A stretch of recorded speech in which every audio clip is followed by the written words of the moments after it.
Good morning, everybody. My name is Jonathan Baldwin. I am presenting a presentation on Absurdism in the Royal Tenenbaums and the Fantastic Mr. Fox, which are movies by Wes Anderson. And this is going to be through the lens of Albert Camus, specifically the myth of Sisyphus. This is going to be from my English 201 class with Professor Strona.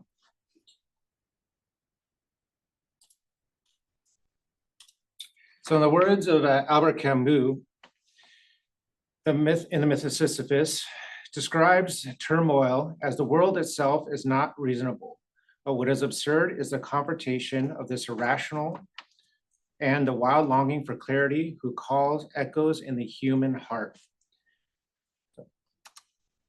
As we attempt to navigate through this world of rationalities, we are faced with the absurdities within it. The confrontation of the absurd is necessary to live a life of freedom and fulfillment. What can be interpreted by Camus is that the absurd is not only the irrationalities of the world, but our expectations of the world versus the reality of it. The absurd nature of Wes Anderson's character in the Royal Tenenbaums and the Fantastic Mr. Fox will be examined through the lens of Albert Camus, showing the need for embracing the absurd in order to find freedom from the irrationalities of the world. The character of Royal in Wes Anderson's The Royal Tenenbaum is a narcissistic man whose egocentrism has led to the disassociation from himself and the rest of his family. 2 decades after the failure of his marriage and the abandonment of his family, Royal's manipulative, self-centered behavior has failed him once again as he loses his residency and learning of his unofficial ex-wife's engagement. Having lost what was left of his chaotic life, Royal acts out in what Camus would describe as a man stands face to face with the irrational. He feels within him is longing for happiness and for reason. The absurd is born of this confrontation between the human need and the unreasonable silence of the world. So as Royal faces the repercussions of his life's choices, the irrationality of the world and the absurd nature of his life is demonstrated in a scene where he attempts to manipulate his family in a way to get back with them.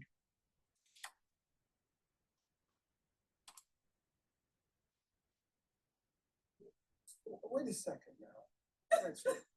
Okay, listen, I'm not dying. But I need some time. A month or so, okay? I want us to what's wrong with you? That's all. Are you crazy? I thought maybe I am dying.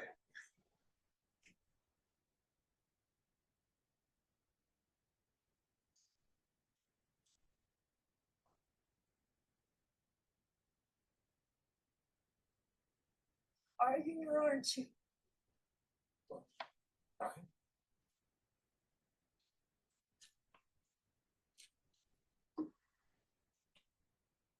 So you can see here his the absurd manipulative behavior that he demonstrates in his attempt to get back with his family.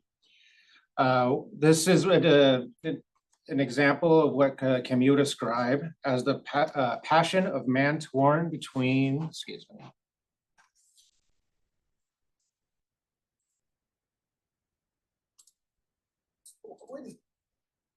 The passion of a man torn between his urge towards unity and the clear vision he may have of the walls enclosing in on him.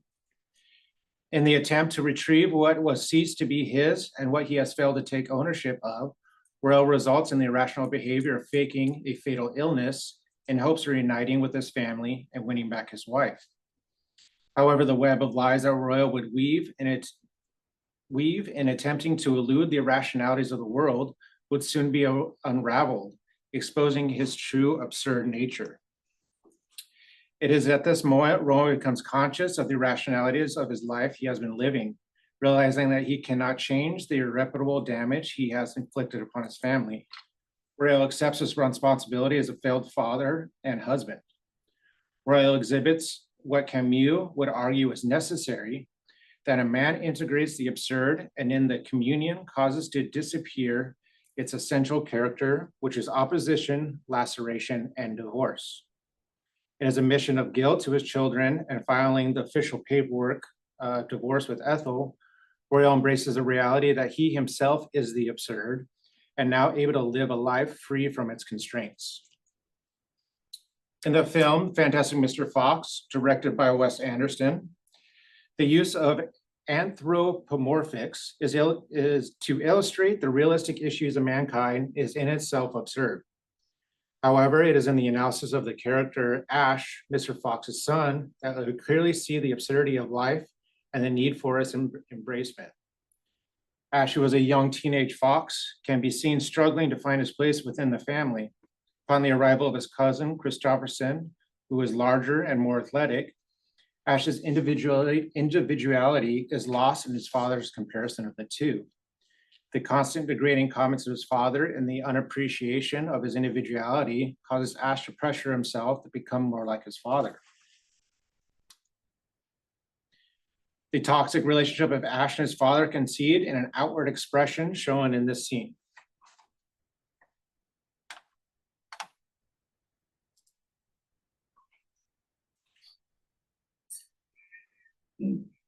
Yes, no.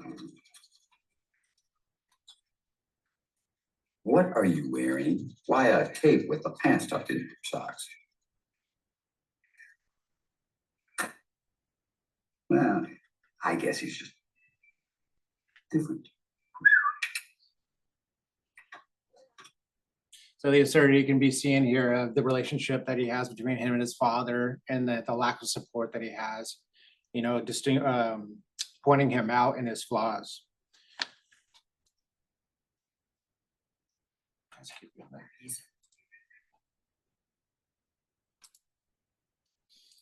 So the absurdity is that rather than embracing who he is, Ash denies his true identity and attempts to gain a sense of belonging, desperately performing acts of attention in order to gain the approval of his father.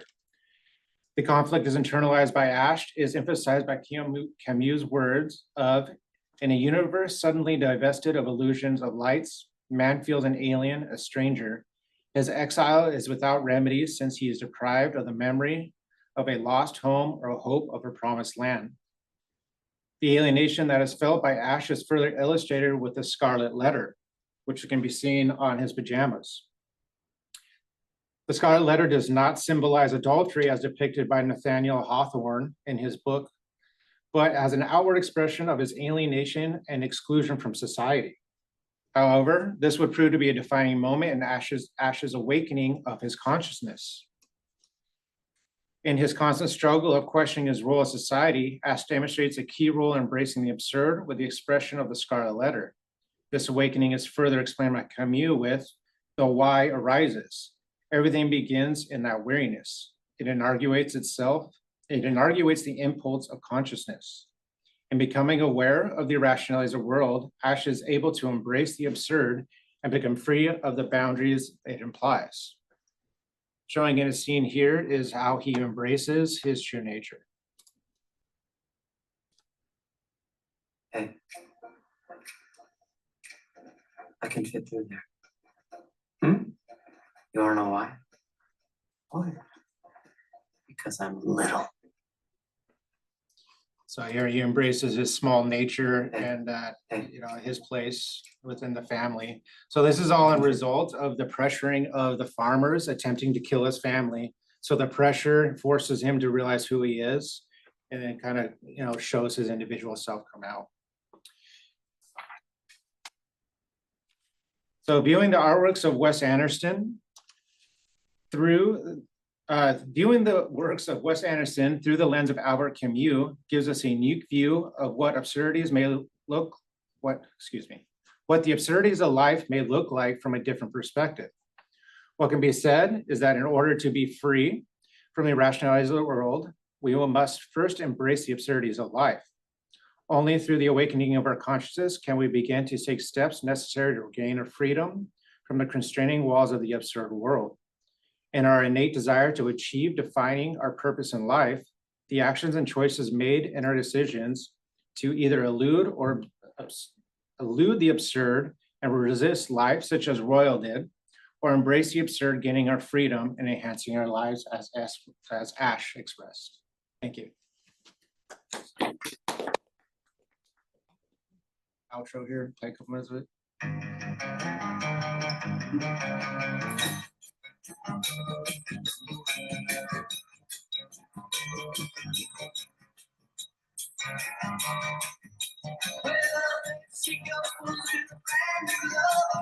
So this just kind of shows the family celebrating as they overcome the adversities and, you know, the absurdities of the world.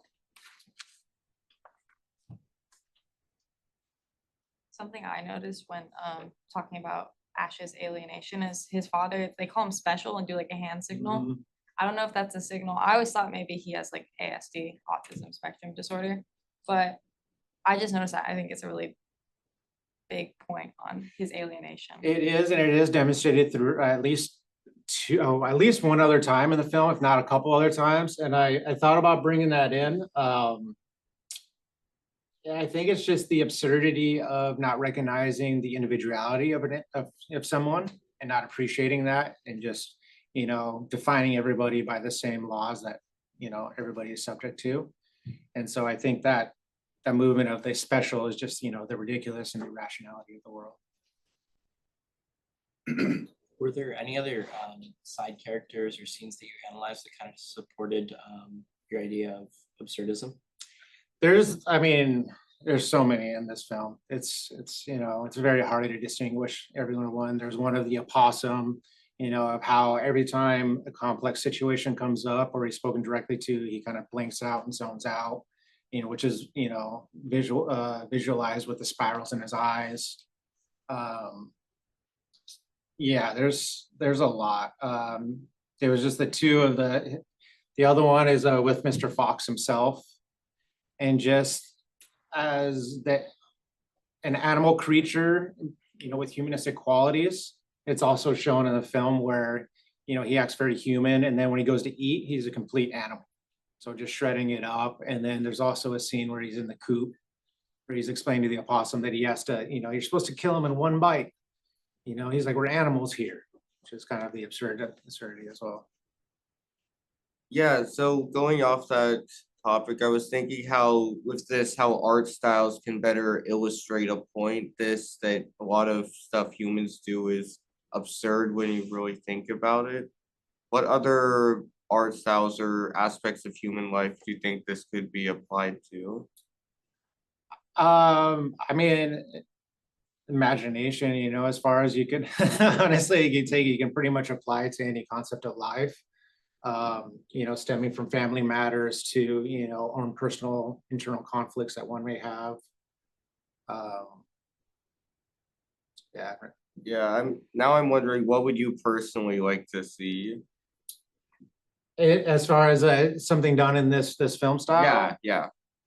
I mean, yeah, I would really think, I mean, this kind of touches on it, but I would really like to see, you know, the intercommunication, the issue of intercommunication and the struggle with an individual, perhaps, you know, dealing with mental illness or stress, I think would be a great way to illustrate a struggle like that. So when you went through these two pieces by Wes Anderson, would you think that they had in mind the myth of Sisyphus when they made these, or do you think it's just like organic, like it just shows? There may, you know, that I didn't really look into too much. However, there is a scene in Fantastic Mr. Fox where he directly references he's having an existential crisis. So it is directly related kind of to that. So I imagine that there is some association there. I didn't see like an obvious, if there was an obvious, you know, clue to that, it would be that specific scene. But outside of that, I'm not sure if there was something that was in a similar mindset as he was doing it, or if it just happens to be coincidental on the, you know, the same kind of topic. Going off of, I just realized, the Scarlet Letter, you showed the scene with Ash. If you go to one of the earlier images in your slide of Royal, he also kind of has a Scarlet Letter, and that's just something we were talking about earlier. So I just realized that. And I thought it was interesting because you used that point to convey a commute quote. This one? It's 6, yeah, he kind of has a scarlet letter Is that the lapel? also, which kind of shows, I think you said it shows like they're alienated now, Mm-hmm. so I found that interesting.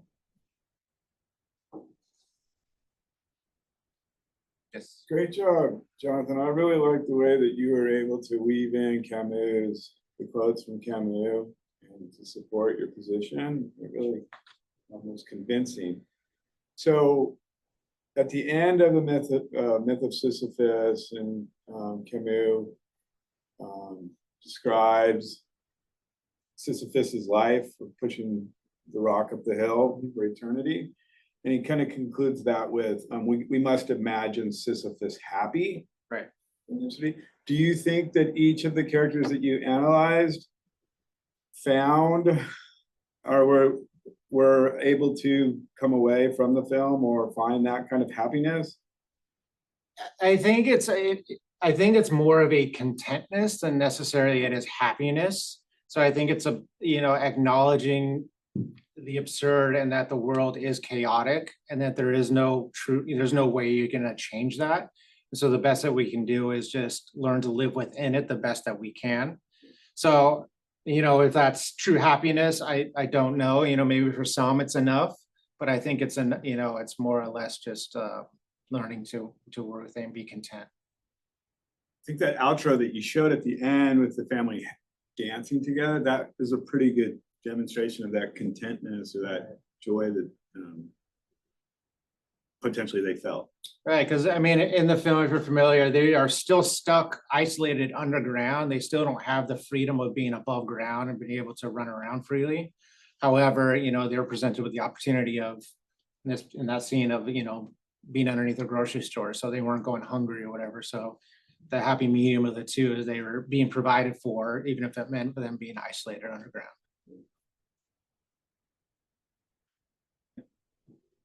All right, thank you. So we'll be on break until 10:30. I just want to thank Holden, Danielle, and Jonathan for our presentations, and then Mr. Strona. Say it one more time. I just wanted to thank everyone for who presented so far, and then also for you for being their mentor.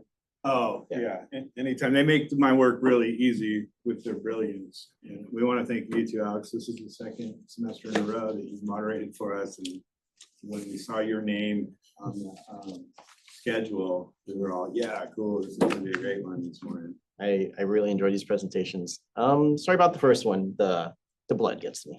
Oh, no worries. Yeah, I should have given a little Oh, warning. no worries. There's no content warnings in life, so Yeah. that's right.